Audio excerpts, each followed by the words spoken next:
Okay mga kapatid, mission accomplished na tayo rito sa aking pinuntahang dimension. Sa mundo ng mga halimaw na to hindi na kaya ng mundo ng mga tao. Kailangan ng ano. Ayan ang ating mekaniko, si Master Jack. Shout out. Ayan, naggawa kami ng pansit kasi may birthday.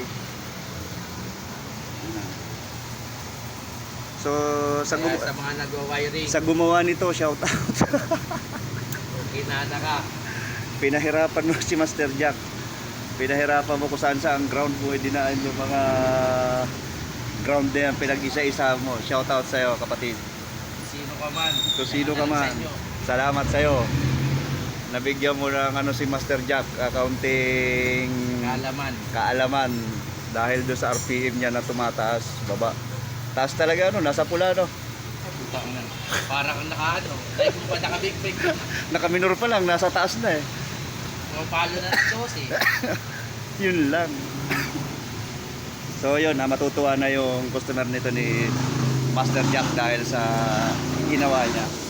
So nangyari lang dito mga kapatid ay yung ground lang talaga is may putol siya dito, mayroon siyang hindi na nagko-connect.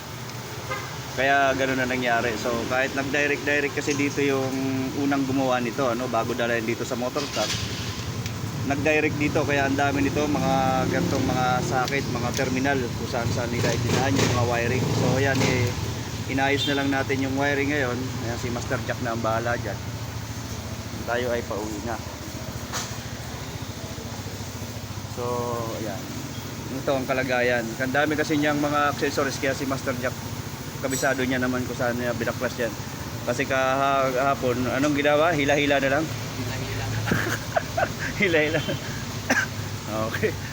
So yun, yung mag-wiring mga kapatid, siguraduhin nyo na yung mag-wiring ng motor nyo is medyo marunong, nakakaintindi. Kasi kagaya nito, tinamad siguro magbaklas o magbakbak doon niya sa kanyang harness. Kaya ang ginawa is sinolo-solo na lang yung isa-isa yung wire, hindi kagaya nito na naka-direct na direct dito. Kasi nandito sa gitna talaga ang putol. So mahihirapan talaga kung kahit sino man ang nito, mag-troubleshoot. Kaya ayan na nangyari, binalatan para makuha yung ground niya, So hanggang dito sa ignition coil, sige isa ng ground. Nilagyan din sa ignition coil to, Ayan, sa ignition coil itong wire na to. Tapos direct dito. Tapos dito nagliliyab na to. Sumisindi na to kapag nag-i-start. Grounded na. Grounded na talaga siya. So yun, kaunting kaalaman lang yun mga kapatid. Huwag na sana mauulit na magpapawiring tayo sa labas. Magpawiring man tayo, yun talagang subok natin o tiwala tayo doon sa ating mekaniko. Motorstar. Ayan, sabi ni Master Jack. Shout out. Okay na, magyanda ako. Ano masasabi mo? Salamat. Salamat. Yun. Thank you sa bagong kaalaman. Shoutout sa mekaniko na ito. Shoutout sa mekaniko. Tanong mo mamaya pagdating niya mayari. Saan ba yung mekaniko mo banda? Shoutout natin. So, okay mga kapatid. Thank you sa lahat.